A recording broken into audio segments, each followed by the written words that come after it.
wish I could have it all. You and my family. You can have it all. He shrugged and lifted his glass of Coke. I've told you I have no objections to seeing your family. You name the time and we'll go up there and visit them. I can take vacation any time I want.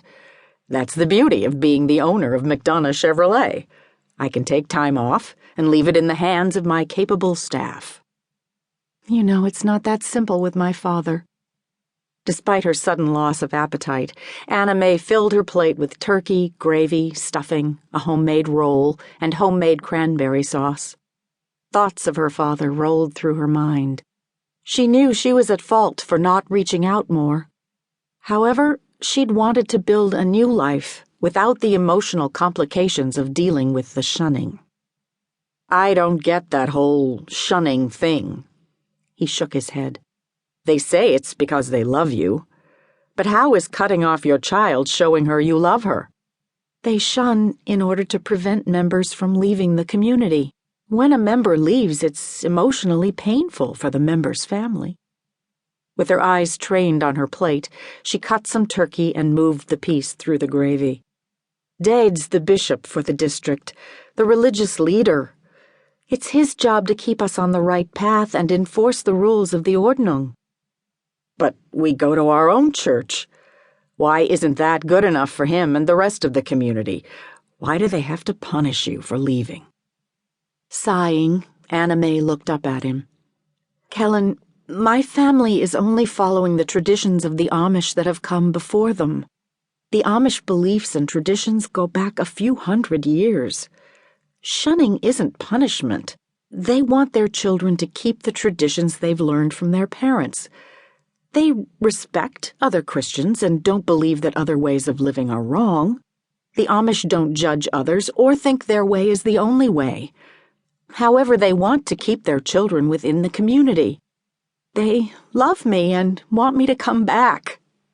He glowered. Without me. She touched his hands. I'm not going to go back. I just miss my family. I miss seeing them and spending time with them. Kellen chewed more turkey, his eyes concentrating on his meal. He then looked at her. How about we go visit them for Christmas? We can just show up and surprise them.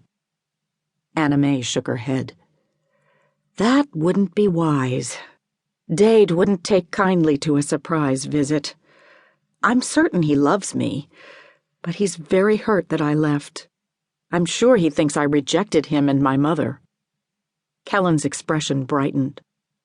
What if one of your sisters helped you plan it? Anna Mae considered his suggestion and then shook her head.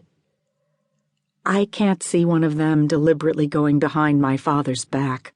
They'd be sure to tell him before I arrived, and that would make for a very uncomfortable and short visit.